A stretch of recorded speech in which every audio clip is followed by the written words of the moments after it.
Hello everybody and welcome to my channel. So today what I wanted to do was a little get ready with me while we look at the Goodreads Choice Awards winners. It's actually a little bit late, but I wanted to do late in the year. It's almost December 10th, but I actually wanted to do the thing where we read all of the nominees for a category.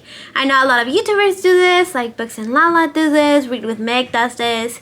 And I wanted to do it for my favorite category, which is sci-fi. So that's hopefully what we're gonna get doing today. Since I started this a while ago, but I actually never got around to filming a lot of the video. So I actually finished a lot of the books already.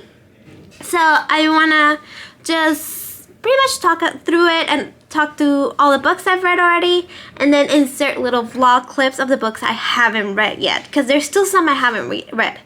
And again, I'm not going to read all 20 because that is a little overwhelming for me personally.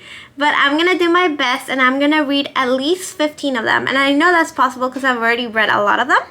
So yeah, let's get ready with me. I'm going to be doing my makeup and my hair. Got my little makeup bag here. I'm going to be looking at the viewfinder a lot because I need to put my makeup on somewhere. Okay. So, let me go get my moisturizer. Okay, so the first book of the list that I already read is The Great Transition by Nick Fuller Goldleaf. So this book is actually incredibly good. It is the one at the bottom of the list. It has, I guess, the worst ratings. And no, it has a pretty high rating of 3.86. But it has like not that many votes because I guess it's not super popular. It only has 1,234 ratings, so I guess just to get on the list, the Goodreads people must have thought that it was really good, and I totally agree with them, because this book is about the great transition that happened when the climate crisis finally got to a point where it was not sustainable anymore. Like wildfires were happening everywhere, like the ice sheets collapsed, like society really went into a great transition. That's why it's called like that. And it's coming into it's following a family, a mom, a dad, and a daughter that's a teenager. And they're all going through this, like, they're living after the transition, but the parents lived through the transition, and they were actually like very big personalities during the transition. They were like very much at the front of it, being like climate activists and really trying to fix the problems of the world. So because of that, they're pretty famous, but the mom is kind of like in a funk, because after the great transition happened, as humans tend to do, they forgot all the struggles they went through, and they're kind of like repeating the same mistakes over again. And the dad is one of those people that kind of just wants to forget that all of that happened, because he's just like very traumatized, because he obviously became an orphan during that period, and he had to fight wildfires and all this stuff. And then the daughter is just trying to understand what their parents went through, because like as many second generation people go through, they hear all the time about all these traumas, and their parents are very clearly traumatized by it, and they're putting all this pressure on her to do better than them, but she doesn't really understand what they're coming from, and that's causing her to have a lot of anxiety and a lot of like insecurity about herself, and just feeling like she's not enough. And she's suffering with some eating disorders, some like OCD type disorders, and doesn't really like put a label on it, but it does seem like it's definitely something like that. And they're going through this, and something happens that kind of like instigates, like the mother goes missing, and then the dad and the daughter have to go find her. And I think what it did incredibly well is like depict the world collapsing in a very human way and a very realistic way. Because I feel like a lot of these worlds are set like so far in the future that you can kind of like dissociate and be like, okay, this is never gonna happen. And they're so bleak some of the times that I'm like, okay, this is like a very, very, very worst case scenario. But in this book, it wasn't really like a worst case scenario. It's kind of like the best case scenario, but it's still really bad. But there's still a lot of hope in this book, and it's still like a coming of age story, and it's still very beautiful. And I don't know, it was a great book. I gave it 5 out of 5 stars. I just think that as a dystopian book, as a science fiction, as a world building, as character building, it was all incredibly well made. It does fit into the category, and I'm going to talk more about this, about all the books that came out this year that are basically just depressing books that came out that authors wrote during the pandemic, because I feel like a lot of authors went through this where like they were seeing the world during the pandemic and they kind of need an outlet, and they wrote a book, and then those books are being published this year, 2023, and a lot of those books are not necessarily something I want to read because I'm not super into depressing books, but it was definitely very interesting and I did enjoy it. So that's the first book I read. And then we're gonna skip a couple because I haven't read anything until the next one that comes out, which is I Keep My Exoskeletons to Myself.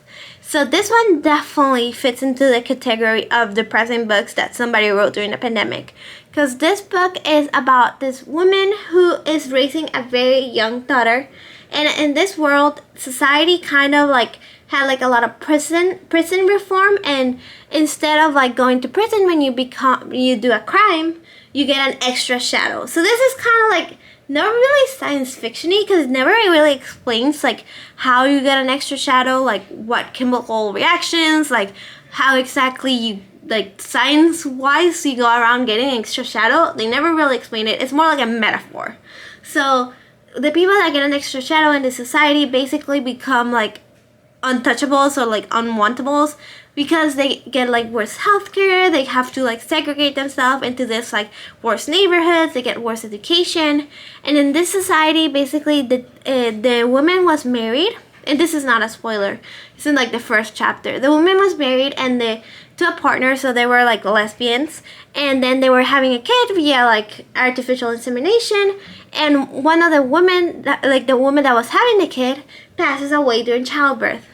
And because she passes away during childbirth, the child technically killed her, even though, again, never really went around explaining like how that law works. Why would the child get punished if they didn't like do it like consciously? But again, they kind of like gloss over that as well. And basically the child also gets an extra shadow because of like violent acts, like killing its mother. And because of that, the child is already like stigmatized from the second it's born. And I think this is what it's doing. Like this whole book is a big metaphor for people having like being treated differently since like childbirth for something that they have basically no control over, and how they're treated differently by the counselors, other kids, they're poked at, and how the parents of that kid have to go about having those hard conversations about like balance of like the parents not wanting the kid getting stepped all over by other kids and their teachers, but also wanting the kid to be safe and not putting themselves in dangerous situations, and not over rebelling against society when the parents themselves also like suffer because of societal norms and are also suffering because of stupid rules that society made, but they also don't want the child to like get in danger because they are like voicing this opinion out loud. But you know, children will be children and children will say whatever they want.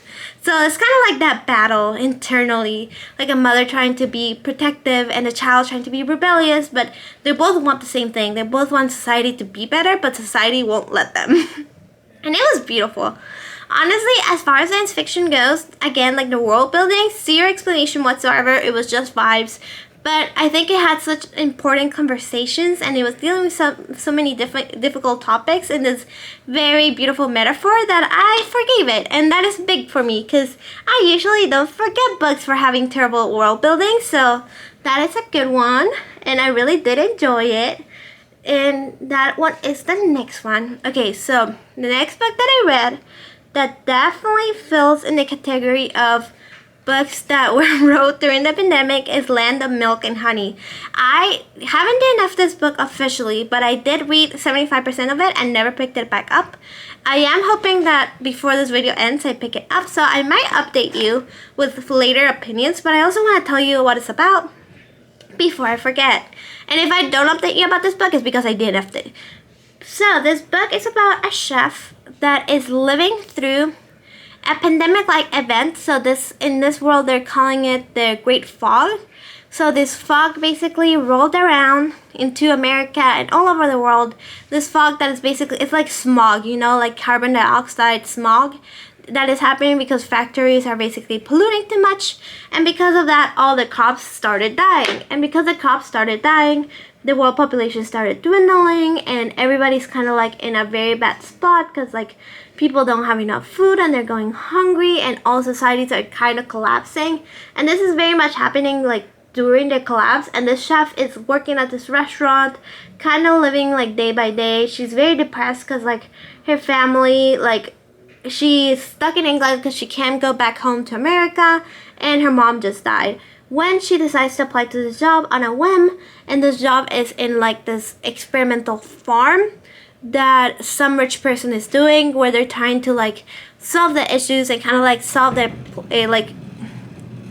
come with a way to like save all these different types of plant species and animal species from like a complete collapse. And she applies and she lies on her resume, and she ends up getting this job where she goes into this very like cult like environment where she becomes a chef, and she starts interacting with the people that are very much cult leader type people, and she's in a very influenceable part of her life because she basically has nothing to lose. This book has 100% The Menu vibes. If you've seen the movie The Menu and you love the movie The Menu, definitely pick this book up because you will love it. It has very flowery writing. It has very much abstract thinking. Like you're not supposed to know what's happening. It's an unreliable narrator. And I didn't finish it because it's kind of hard to get through, but I do think it's a good book and it's worth being in the awards. And it's not super fun because none of these books on the last 3 books that I talked to you about are fun. They're about dystopian, they're about like societal collapse, they're about like how humans act when the world goes to shit.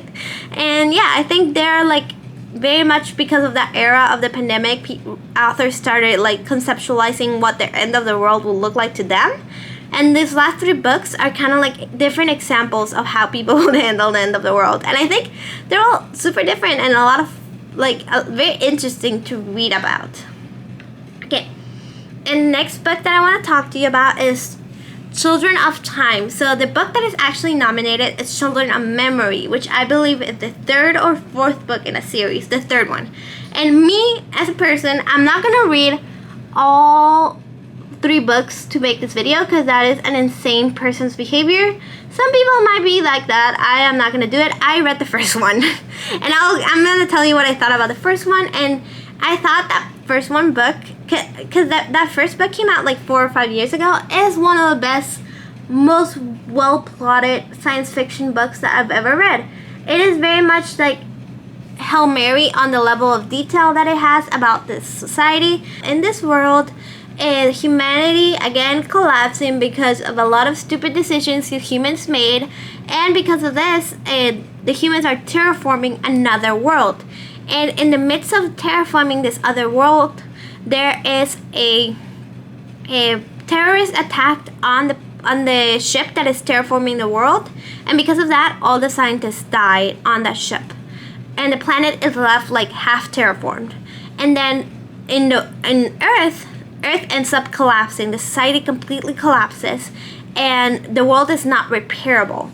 So because of that, many generations happen, and like thousands of years later, this new generation of humans that are still living in the collapsed Earth are trying to get out of there. And they get in a spaceship and they're traveling to this terraformed planet that they found out about. But again, like thousands of years have happened in between like the planet getting terraformed and the humans trying to get to that planet.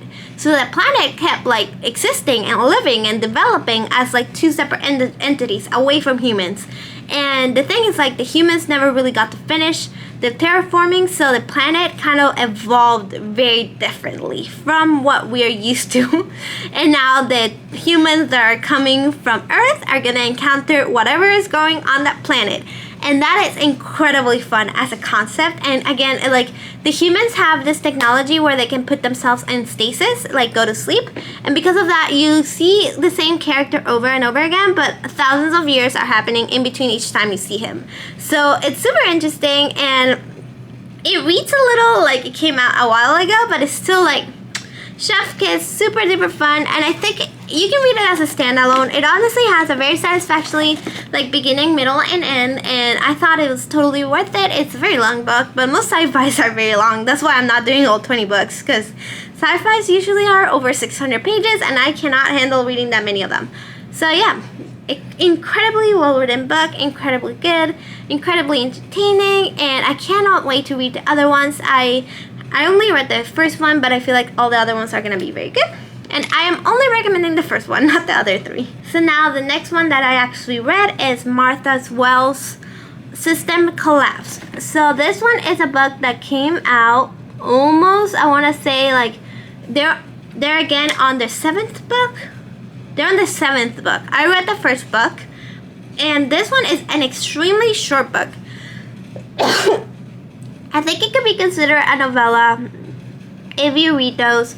It is very, very cozy, and I actually ended up liking it quite a bit. So this book is about a robot. He's called Murderbot. He calls himself Murderbot, who kind of like gains sentience, but like he kind of like nobody noticed that he hacked his program in and gained sentience, and he's kind of just been chilling. He doesn't want to call attention to him being sentient, because if he does that, like, it will cause the humans to panic, and he kind of changes. He's more like, he's not on a specific ship. He kind of like changes assignments. So he'll be assigned to this one crew and then assigned to the other crew. So he's kind of just living like crew by crew and trying to act normal and nobody like notice, and kind of like being like super low-key slacker at his job. Like he's just doing the bare minimum, and he's watching TV because he can watch TV because he's a computer basically. So he can just run TV on the background and do the bare minimum as job. And I think that's like so funny, because a lot of like the robots getting sentient situation kind of depicts them as like trying to overtake humanity and do all the things. But like I think it's super funny to get a robot that gains sentience and then basically decides to just chill and just to like watch trashy TV and just do nothing with his day. So that's kind of what's going on. But he's still assigned to the ship, and he's kind of like doing a mediocre job, but then things happen to this one assignment of the humans that he gets, and he actually does enjoy those humans. Most of the humans treat him pretty badly, but these humans are treating them pretty well. So when things start to go down and they're acting all weird, he decides to actually do something about it and starts trying to help them. And I think this book was like incredibly fun. It's only like a 2-hour audiobook, and you can have like a blast just reading this one book. It is one of like those books that you can read over and over again. It reads very much like a TV show, and I think a TV show of this would actually do incredibly well. I don't know if there's one in the works, but I think it's super duper fun. And again, I don't know about the 7th book in the series. I don't think I'm gonna get to that anytime soon, but definitely pick it up if you have a chance. Okay, so the next book that I definitely read is The Marriage Act by John Morris. This one is kind of a continuation to another book I read, which is called The Match by same author, John Morris. And you don't have to read them back to back. I will recommend it because they do mention a couple things that happen. The world is the same world. So if you know the world of The Match, you're in the same world as The Marriage Act. So a lot of things make more sense because you have some of that previous knowledge. But you don't have to read it if you don't want to. So in this world, The Marriage Act, there is this, again, very much dystopian society where people are getting like a Siri device that like can monitor their marriage. And if they decide to do this, which is called a smart marriage, they get better benefits, they get better housing, they get better healthcare, and they kind of like just like it's because of like the politics and the government trying to be more in control of their lives, and the government believing that having couples is better for society than having a bunch of single people, which is not necessarily true, but whatever. So because of this, you're following like 3 or 4 different couples that are all in this like smart marriages, and they're all kind of having to deal with the consequences of choosing a smart marriages, because like one of these couples like clearly needs it.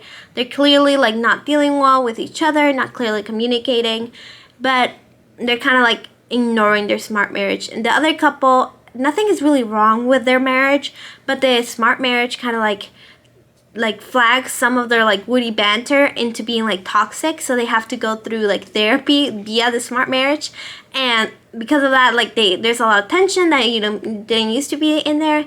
And the other couple is basically very unhappy. They're about to get a divorce and this woman becomes very much an activist against smart marriages because she wants to be able to get a divorce. And yeah, so you're following these three couples, and it kind of becomes a thriller at the very end. Kind of like how The Match also becomes a thriller at the very end. So if you don't like that, you won't like this. Because again, like you're following this like very toxic people, and there's kind of like a serial killer character in here too. It's a very well written book. It's very entertaining, but again, you're following unhappy couples for 300 pages. So if you're not going to be okay reading about unhappy couples for that long, I will not recommend you reading this book.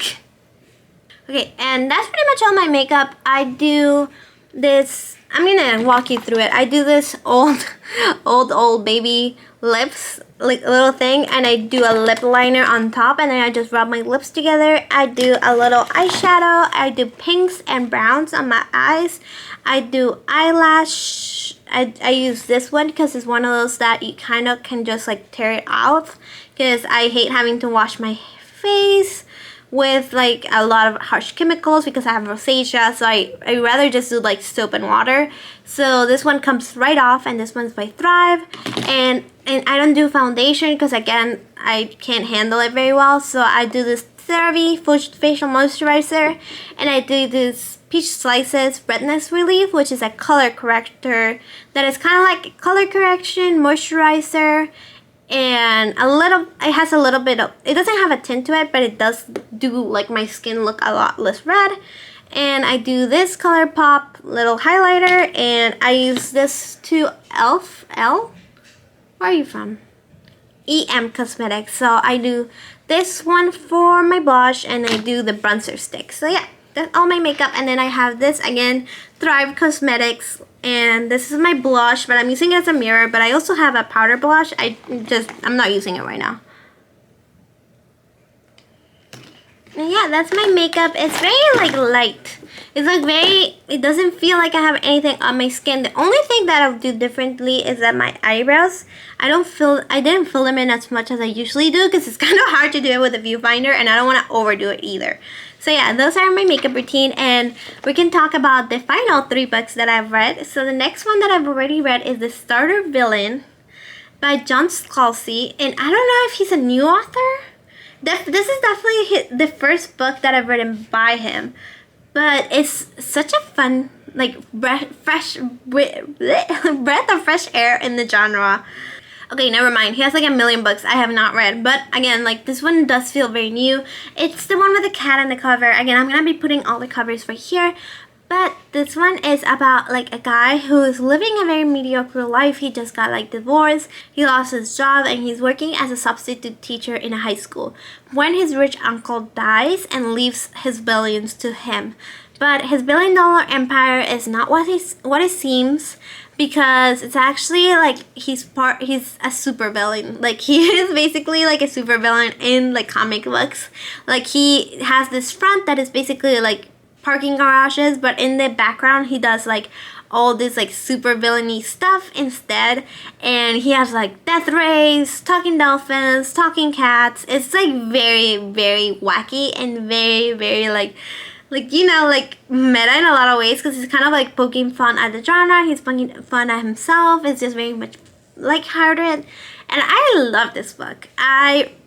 It's one of those books that it's just so fun, and it just like, again, after reading all the depressing COVID books, I was having so much fun with this book. It has so much witty banter. I was laughing out loud. The cats are cute. I don't know.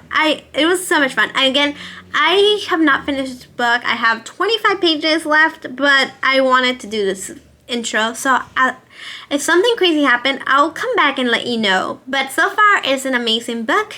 I absolutely loved it. And it's just like so much fun to have a sci-fi book that is still based on reality. It's still like very much in this year, this time. But it's actually fun, because a lot of the cozy sci-fis take place like millions of the years in the future, where we solved all our problems. In this world, we still have a lot of problems, but it manages to be just so much fun at the same time. I really do love this book. The only complaint I have is that I wish the format was better. Because this book is like so wacky, so much fun, but I read it physically and the text is just like boring, like blocks of text. I thought this book could do some like things like Illuminate does by what's Illuminate by J. Kristoff, where it's like mixed media, a lot more stuff, like just more fun. Because if you're gonna have a book that's this much fun, I want like the formatting to reflect that. And I know like authors can't really do anything about that, but I wish this book was written a little bit more fun to read instead of just being like the subject is fun. So yeah, that is the other book that I read. And then I read Pierce Brown's. I didn't read Lightbringer because again, this is the 6th, 5th, 5th, 4th, I don't know. The 6th book in a series that I had not started, so I was not about to read 6 books. But I did read Red Rising. And Red Rising was absolutely freaking amazing. It is very much of its time though, so it feels like it was written in 2015 because it was written in 2015.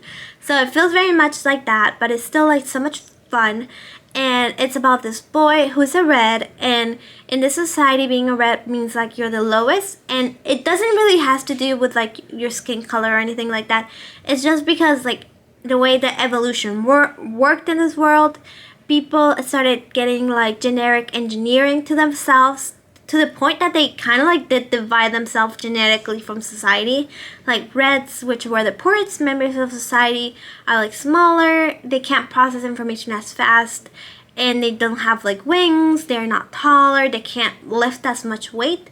And then golds, which are like the best members of society, have a lot of genetic modifications and engineering that kind of made them be like faster, smarter, taller, quicker.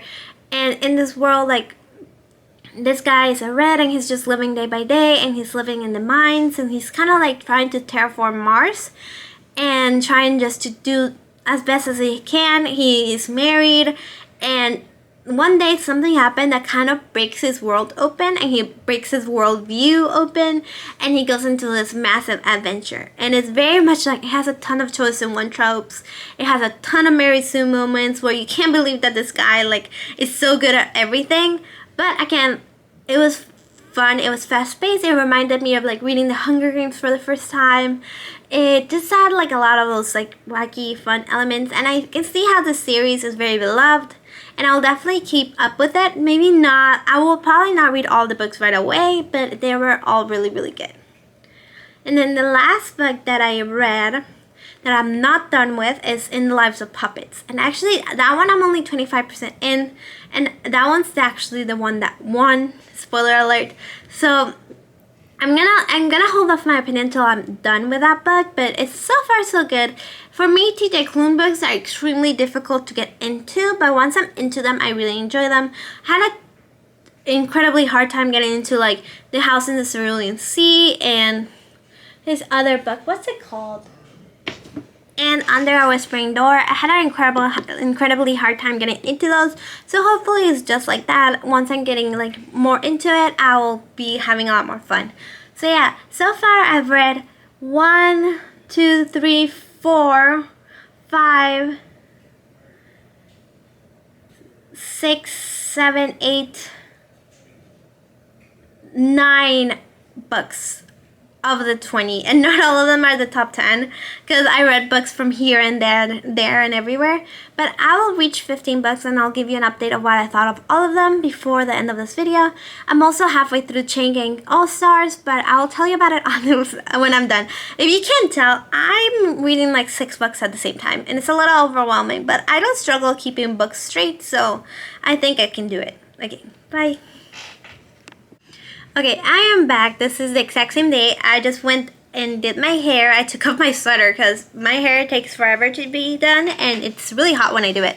But I wanted to come back and just give you a quick update of something I forgot to do. So I want to rank my books like from what like I like the least to which I like the most so far, and we'll come back to this rating and kind of adjust it with the new books that I've read. I think I did a really good job with my bangs too. which is a really nice when it happens because it doesn't happen every day. So my worst book so far, and again, all of those books have been pretty good so far. I haven't had a dud yet, but the one that I like the least so far is The Marriage Act, because again, it's a book about people complaining about their marriage for like 300 pages, so I can only handle so much of that. My next least favorite is The Land of Milk and Honey. I just don't love this one. It has very flowery writing. It's very beautiful, but I feel like you miss a lot of those like quirky elements when you're reading physically, when I feel like a movie about this will be incredible. Then the next one is I Keep My Exoskeleton to Themselves. Again, like super important conversations, super hard hitting. I absolutely love this book. Enjoyment level, a little low. Like, it's just a very hard to get through book. Then the next one is Children of Time. I love this book. I will read the next book immediately when I'm done doing all this experimenting because I absolutely loved it. But it is very long. It is very convoluted, and it does have, you have a lot of timelines and you have to be paying attention, and it is a lot of a book. But I still love it. So next one is for System Collapse. Systems Red is the one that I actually read. It just took me by surprise. I just think it's going to be a series that I will pick up when it comes out every year. I'll have a lot of catching up to do, but I did absolutely love it. I think it's a great idea, and it's just so fun. The next one is Red Rising. It's again, I'm so sad that I didn't read this book when it first came out, and now I'm like so behind. But I'm glad I read it now because I feel like it's just such a great book. The world building is incredible, and the twist at the beginning absolutely got me by surprise. And a book hasn't done that in so long, and I adore it for that. And I won't tell you what the twist is because I feel like a lot of people are like, that's not even a twist, Amanda. But if you don't know what the book is about, it is kind of like incredible because I don't read the backs of books. So I had no idea what this book is about. And when it happened, I was like, so yeah. And then the next that I absolutely loved was The Great Transition. Again, this one has a lot of the elements of the previous books, like Land of Milk and Honey and The Exoskeletons to Myself, but I think this one just hit me harder, and I feel like it deals with so many important topics like PTSD, depression, so like parental pressure, like just what's it called when like your family is traumatized, so the kids are traumatized too. It has a word for it, but I don't remember what it is. And then like being a teenager, having a lot of pressure on yourself, and I loved it. It was one of my best books of the year. It was so incredibly well made, and it took me by surprise because this one was one of the books that I read because of obligation to this challenge, not because I wanted to. And then the last one is Starter Villain, and I think this one's just so much fun. It is my bright spot on this list. It made me laugh out loud. It so far has been like just so much fun, and I feel like it brings a breath of fresh air to the genre that all these other books kind of like don't do. They kind of very samey in a lot of ways. And yeah, I think all these books are great so far. I haven't had a dud, so I'm just very happy to be here reading sci-fi right now. I probably will read another 3 to 4 books, but I'm not going to do all 20. I'm going to try to do it next year, but right now it seems a little impossible. But yeah, I'll let you know how it goes. Bye.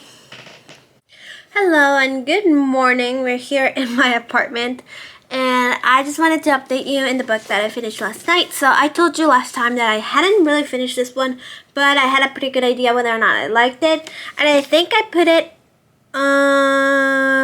second to last on my list of my favorite books so far, and I think that's a good place for it because I don't really like it, but I understand what it's doing. So in this world, this woman is basically a chef who is like kind of like mediocre at her job, and she's not having a lot of fun because the world got covered in smog, and the smog kind of like is shrinking the food, like the amount of food in the world. People are dying. It's very apocalyptic, and she gets a job offer to work in a mountain that is basically like a rich people like getaway for.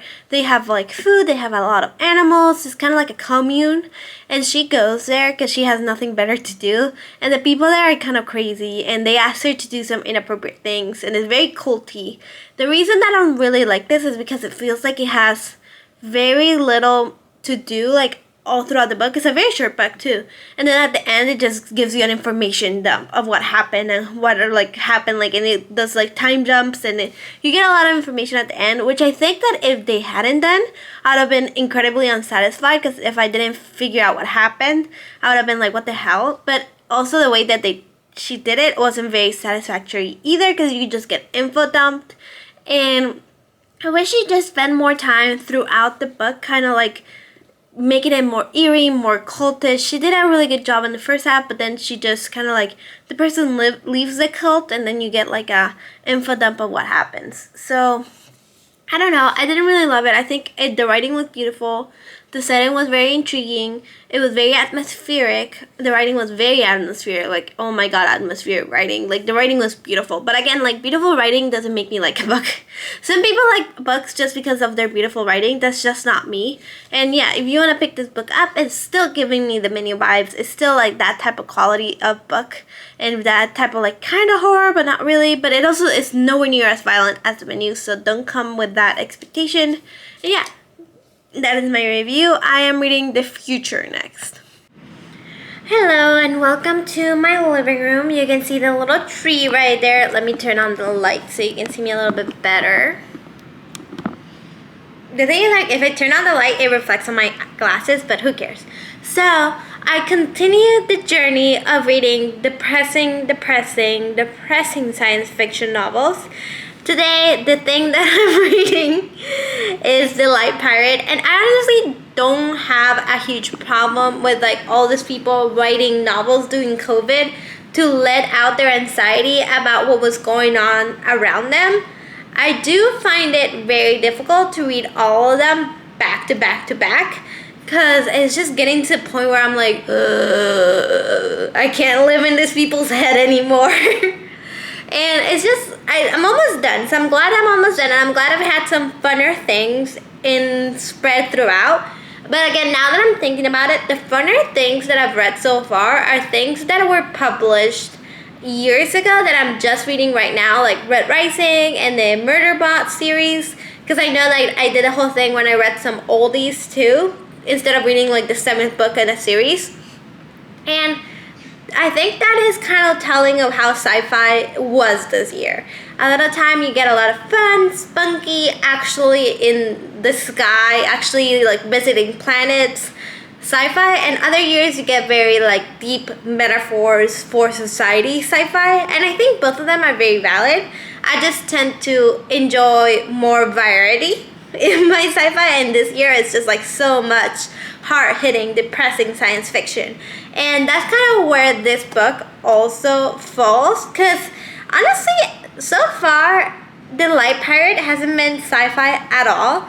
It is following a family, a woman who just lost her mom in a hurricane, and she herself is pregnant for the very first time to a guy that she met during grief, and she hasn't really had time to process being pregnant so soon after her mother died, and she has only been married for about a year or two. And then a guy who just got divorced, and then he met this woman, and then they're going through this very early stages of their relationship, and he's trying to do better, but he can see everything slipping through his fingers and him making the same mistakes over and over again. And then 2 small kids that their parents just got divorced, they're sharing custody, they're in this very rebellious phase, they have a stepmom and they kind of hate her because she is replacing them. Basically, she has a baby now, so they see themselves being replaced. And you're following each one of them's inner monologue. It's told in everybody's perspective, but it's told in third person, so you get to see them all very from a wider angle. And if you ever wanted to see, I think this is very good for people that want to see their own anxieties projected in paper. And I think that can be great, form of therapy, you feel you're seen, you feel other people have the same issues that you do. And I think that if that's what you're looking for in a read, this could be an excellent read. If you're very like anxious of being a first-time mother, if you're being very anxious about being a father who thinks he's not emotionally intelligent enough, who doesn't think that he's there enough for his kids, that he's missing their childhood. If you're a little kid that like kind of just went through a divorce, or if you're a kid from a divorce and you're just kind of like still rebellious for some reason. So I think that's what this book is good for. As far as science fiction, this book is very much placed in Florida in like this current time. It doesn't feel like it's absolutely, unless there's going to be a big time jump that I'm missing, it feels like it's just set in a hurricane and is basically like a contemporary book following these people being like kind of stuck together during a hurricane. And yeah, that's kind of what it is. And I think it's super weird to be in the sci-fi category. I feel like it's very well written and again very overwhelming emotionally, but not super sci-fi. Like I have no idea what it's doing in this category right now so far. And then the other book that I actually finished earlier was Chain Gang All Stars. That book was incredible. Like again, like very hard hitting, very hard to take, but it was different. So I'm gonna read you my review from Goodreads because my brain is kind of jumbled right now. I just came back from work. And I think I wrote it all down. So basically I said, a dystopian society where prisons have become multi-billion-dollar entertainment empires and prisoners have to fight for their freedom.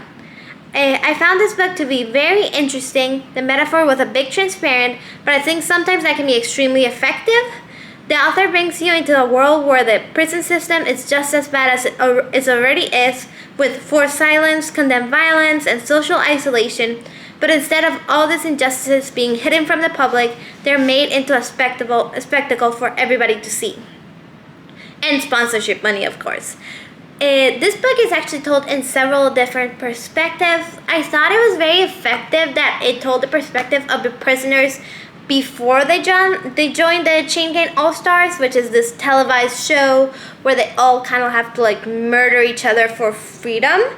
And it follows the prisoners when they're already in the Chain Gang All Stars, kind of like trying to fight to survive, and the politics of like they forming alliances and all of that sort of thing. But it also follows like people on the outside. I thought it was super interesting that it followed this like young couple, a woman and a man. And the man is already very obsessed with this TV show, but the woman is kind of like titter-tattering, like she doesn't really agree with the moral of it all. And I thought it was super interesting to see how somebody can be influenced by the people that they love. Because you obviously the woman wanted to make her boyfriend happy, and her boyfriend got happy when she learned about this sport and game, even though she didn't agree morally with it. So slowly, because she was trying to please him, she will learn a little bit more and a little bit more and start watching a little bit more and start getting getting dissociated from it all, and she actually started to enjoy it.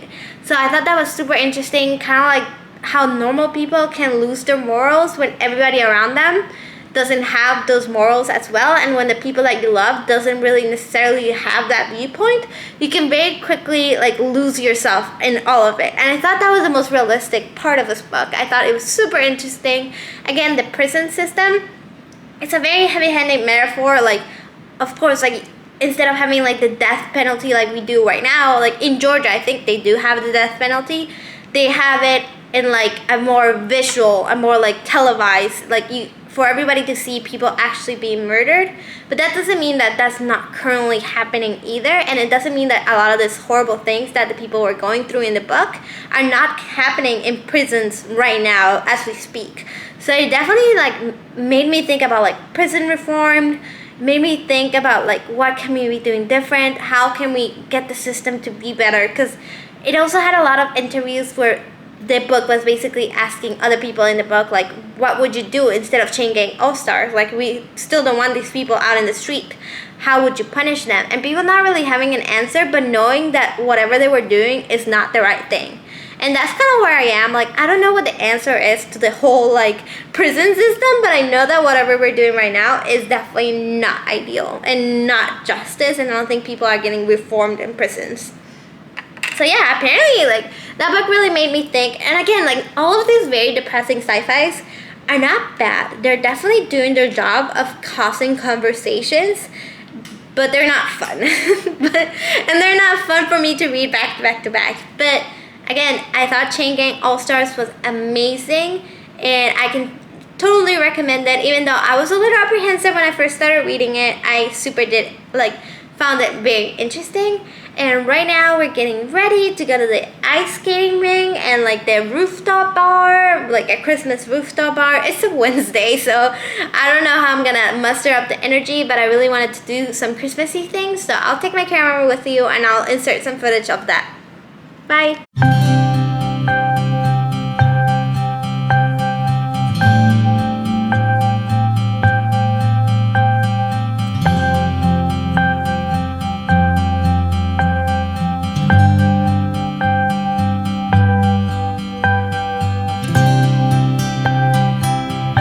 Everybody, and welcome to the floor of my room. So I'm here today to give you an update on the blog. I believe we're doing the one where I'm reading the Goodreads Choice winners. So I have a couple updates. First of all, I am sadly to say that I'm DNFing the Storm Pirate, I believe was the name of the book. I'll put it over here. And I just DNFing it because it's not a bad book. It was just not getting enough sci-fi for me. It was just very plain, very much a contemporary book, and I know it follows a girl throughout a lot of time. Like, I know that it follows her through like seasons of her life, so it'll do like spring, summer, fall, and that's where we're gonna have the time jumps, and that's where it's gonna get sci-fi. But it's just like so dystopian and so depressing.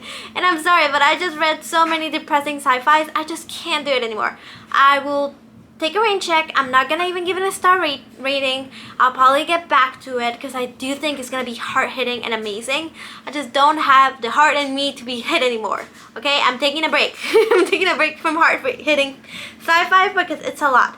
So I wanted to give you something fun. So my family celebrated a Christmas early because I celebrated with Joy's family. Joy's my boyfriend, and we celebrated on week before because we're leaving for Guatemala, which is where my family lives, on Saturday. So we had to celebrate early, so we got the gifts exchanged and everything ready. So I actually have some pretty cool gifts. They're not really bookish, but they kind of are.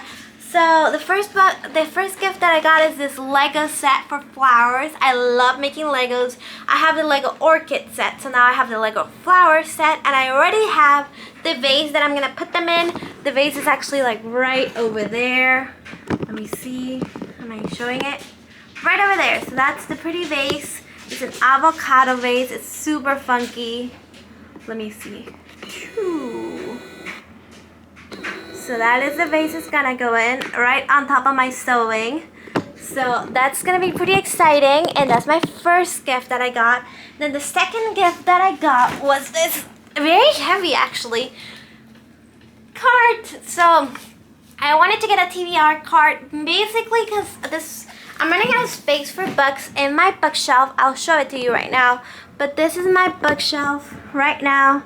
This is where I keep all my books, and it's pretty much like a couple books deep all the way out, and like I made those bookshelves and I'm very proud of it, but also I don't want to overwhelm them with the weight.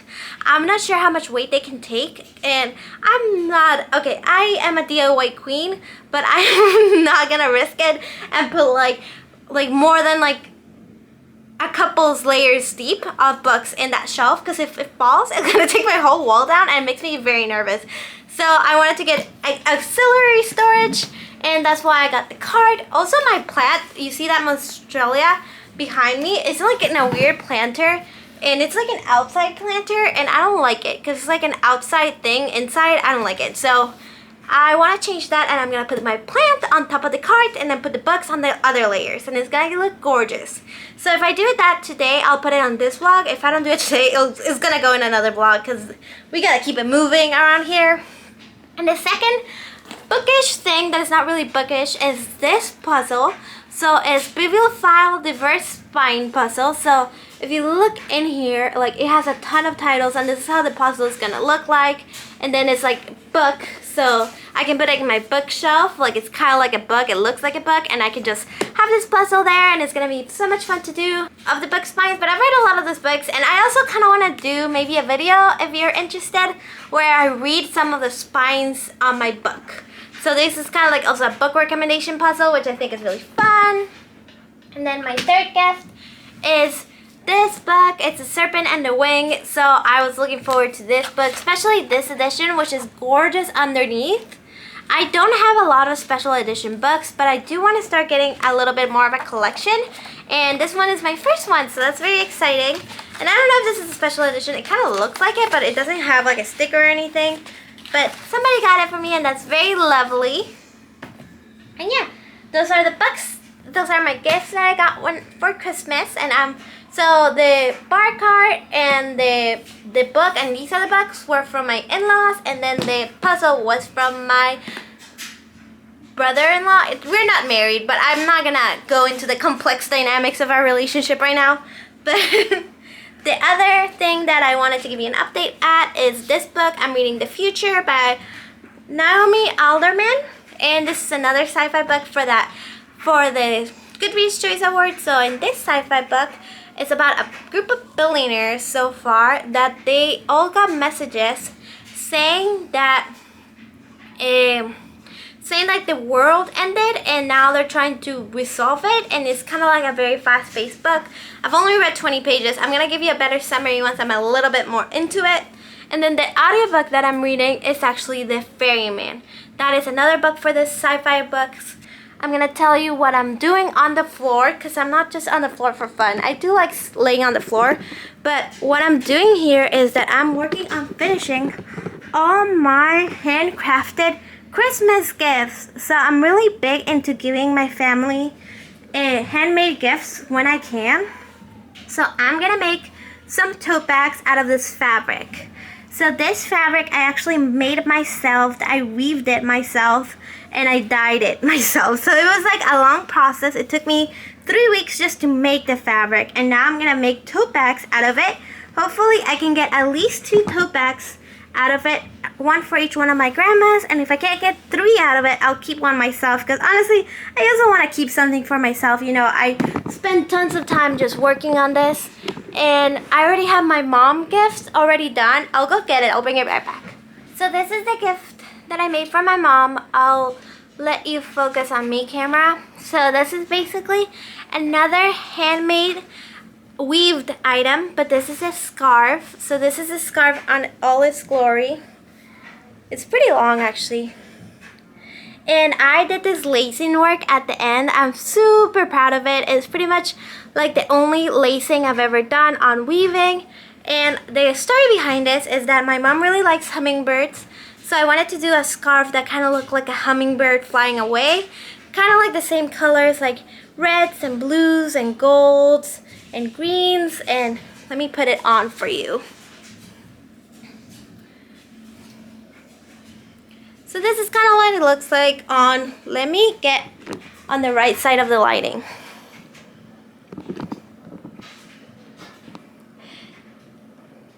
So yeah, that's kind of what the scarf looks like on me. This is going to be my mom's gift. So I'm already done with this one, because I didn't really have to do anything to it. I made it and it was pretty much already done. And now for my grandma's, I actually have to make the tote bags, so I have to sew them. So I'm going to do that, and I'm going to show you the final result. And while we do that, I'm going to listen to The Ferryman on my audiobook. But honestly, I might not, because everybody is coming out with their end of the year videos, and I am addicted to end of the year videos, like booktube videos, like best books, my worst books, like stats, like making your new book, like your new book trackers. I love those videos where you're like, oh, plan with me for 2024. I might do one of those videos because I'm absolutely obsessed. I love seeing people's like bullet journals. So yeah, that's what we're up to. And I love this fabric, honestly. Look at it. It's so gorgeous. I can't believe I made this. And I think I showed you how I made it in a previous video, so I'm not going to go all over it again. But yeah. And I'll tell you how it goes, and I'll see you guys in a bit. Bye. Hello everybody, you're now in my bathroom because I want to just give you the update of how the bag went. And my boyfriend is sleeping. So this is the bag. It's so cute. Look at it. And there's 2 of them. So they're just little tote bags. They're pretty similar. They're a little different in some places. But I think it's pretty cool. They're a little long. So yeah, those are the tote bags I made for my grandma from the fabric that I made myself. So I think they turned out super cute. And yeah, that's my story so far. I finished my bags. I'm really happy about that, and I'll talk to you tomorrow, hopefully when I'm done with the ferryman, and I really need to go to bed. I'm just so tired. My back hurts. Okay, see you tomorrow. Okay, I just finished a book that I think is one of my favorite books of the year. It is The Ferryman. I finished the audiobook of this today, and I think I started telling you what it was about, but not really. So this book is about a guy who's a ferryman, which is a job that was given to him, which is basically transporting people to the nursery. In this world, people don't really die. They go to the nursery and they get rebooted to basically go into a new life and just start over, but like they start over as teenagers and they lose all their memories, and this is how this world works. Basically, it's in a utopian society where people get rebooted and they get the opportunity to live again. It's happening on this island. It's not very futuristic, but there is some future stuff going on in there, and basically it's a big mystery of like what is going on in the rest of the world. Nobody really knows, and this guy is just minding his own business being a ferryman when one day he gets an assignment to basically reboot his own father, and because of that it's very traumatic, and things go awry, and they basically everything starts crumbling around him because things are not the way it seemed. And honestly, it's such a well plotted book. I had like so many complaints throughout the book. I was like, why am I following this dumb guy who knows nothing, where there were other POVs that knew more than him? So I was like, why are we not following them? They're more interesting than this dumb guy. But at the end of the day, it all makes sense. I also thought like his relationship with like a teenage girl was a little creepy, but like when it gets explained, I was like, okay, I get it. I'm not gonna hate on it. And everything was like so well plotted. My camera is running out of memory, but I absolutely love this book and I cannot recommend it enough. Bye. Okay, I was just doing my favorite videos of 2024 when I realized I haven't updated you in a while. So I just finished The Future, and I think this book is pretty mediocre. I don't know why people are so hyped up about it. So this book is about a group of billionaires that gets a message that the world is ending, and they go into kind of hiding into a bunker situation. So they try to do that, but in the background other things are happening, and you're following other characters right before the end of the world, where they're kind of trying to fix it and following them, and you're kind of confused because you don't really know how the world ended, and you don't really know if anybody's going to be able to fix it. And honestly, I could see the twist on this book from a mile away. Like, as soon as they got to the secondary location, I'm not going to mention what it is, I was like, this makes no sense. And then I was like, oh, they're probably not actually, oh, and I was like super disappointed.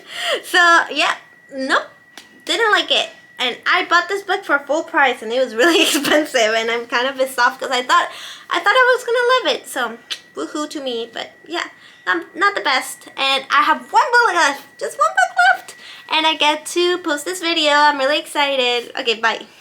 Hello and welcome to the last day of this reading blog. I read the Goodreads Choice Awards Science Fiction.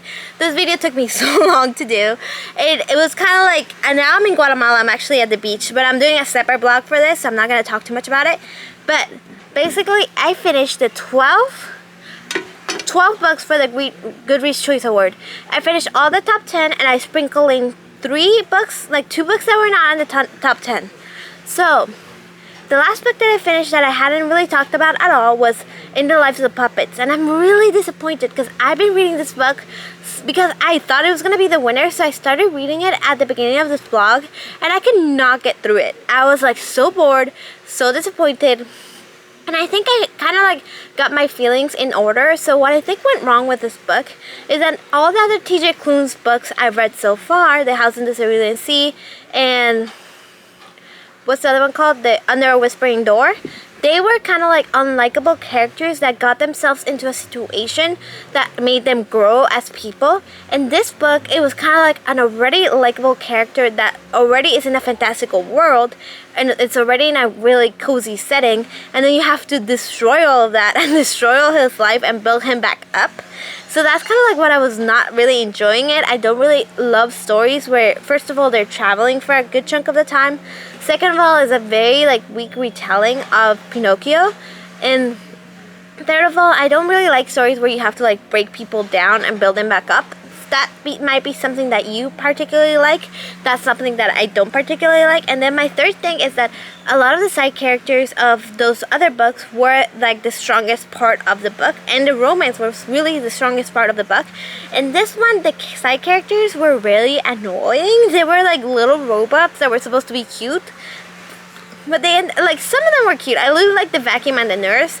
I was not really driving with the murder bot. Like, I think he was called, I forgot what they ended up calling him because I read this book a while ago, but he was just like not sweet, not cute, not like very endearing, and he was supposed to be the love interest. So if I don't care about the love interest, that really like drags a lot for me in the book.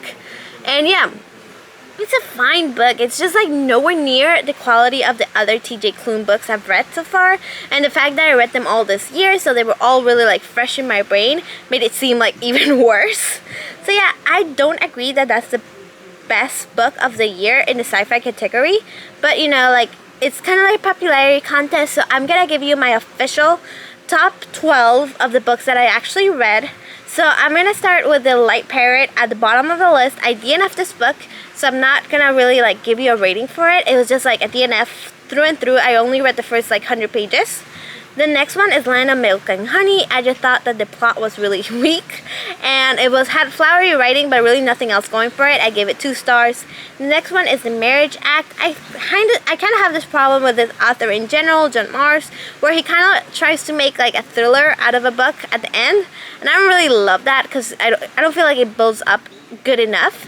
But that's still a solid, like, it's a 2.5, closer to a 3-star book. Then I'm gonna give In the Lives of Puppet my next spot. I really dislike this book. The quality is not bad. I was just expecting a lot more, and I think because my expectations were really high and it actually won the Goodreads Choice Awards, I'm very disappointed. So I'm gonna leave it at a 2.5 stars as well, and it's in the bottom 10, the bottom 6. And then the next one is I Keep My Exoskeletons to Myself. There's nothing really wrong with this book. I just don't feel like I was a particular audience for it. And it's not sci-fi enough for this particular award because it doesn't really have anything to do with science. It's more like dystopian and fantasy and magical realism. It's really weird. So I'm going to keep it there. It's a 3, but it's a really good book. I do recommend that if you read it. Next one is The Great Transition. I feel like this one is a dystopian as well, but very well made.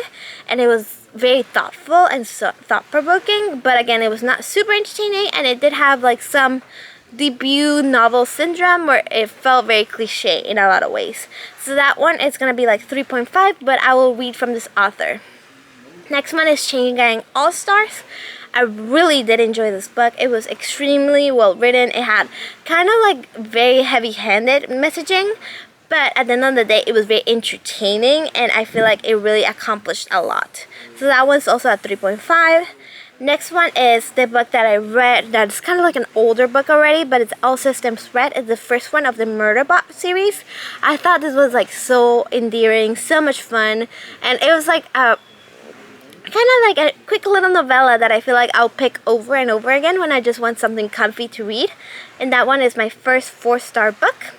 The next one is Red Rising. I feel like this book definitely was written in 2015 after the Hunger Games. It carries very heavy inspiration from the Hunger Games. And the character is very much like the women characters are not written very strongly, and the male characters is kind of like a Mary Sue, like golden boy, like nothing, he doesn't really do anything wrong. But the first, like, I had never read this book before, and the twist at the beginning, and honestly, if you have not read this book before, don't look up like summaries of it because it will definitely spoil this because it's not really like a twist, but I just was so floored by it. I loved it, and I feel like if you read this book blind, you'll have as much enjoyment as I did. So that's my first 4-star book. The next one is a a starter villain support group. And I just love this book because it was like, again, like fun, different, it's very light sci-fi. It's more like reading a comic book. My only note is that I wish it was written in a more entertaining format, maybe some mixed media, maybe something else, because it was very dry, but the humor in this book was like A+. I giggled out loud, which is very rare for me, so that is my first 4.5. Next one is Children of Time. This one is another one that I read the first book of the series, not like whichever was nominated, because I'm not gonna do that to myself. But this one took me completely by surprise. It has such impeccable like world building. It's very, very hard sci-fi. It's very science forward. It has a lot of backstory. It has a lot of time jumps. You have to keep track of a lot of different things. But if you take the time for it, it's absolutely worth it. And I fell in love with like alien creatures, and I was rooting for them instead of the humans. So that is pretty amazing for a book to do to me, and I really, really enjoyed it. I had a great time reading it. And that one is, again, it's still a 4.5. I don't think it's perfect, but I think it's very close to it. And my only 5-star book of this vlog is The Ferryman. This one is my winner of this vlog. This one is the one that I would have never picked if it wasn't because of Goodreads, because the cover is god awful. It just seems like it's a nautical book, and the name The Ferryman also makes me think that it's a nautical book, and I don't like nautical books. Like, I don't like contemporary books about the ocean. That's not my thing. But the fact that it came in this list and it was just like so good, I cannot wait to buy a copy of this book. I cannot wait. If it has a different cover, I will buy it in an instant. It's just like so much fun. It's still very sci-fi. It's very traditionally sci-fi, but you have to wait for it. You have to kind of like go through all the confusion, and you feel like you're not following the right character at the beginning, but then everything just like comes together so beautifully and so well written and so well plotted that I cannot recommend this book enough. So if you haven't read The Ferryman, I will totally recommend you give it a chance. And I don't know, I feel like I already talked a lot about all these books in this vlog, so I won't talk up to them again. But yeah, this is the last time you'll see me on this vlog, and I hope you had an amazing Christmas and a very happy New Year. Bye!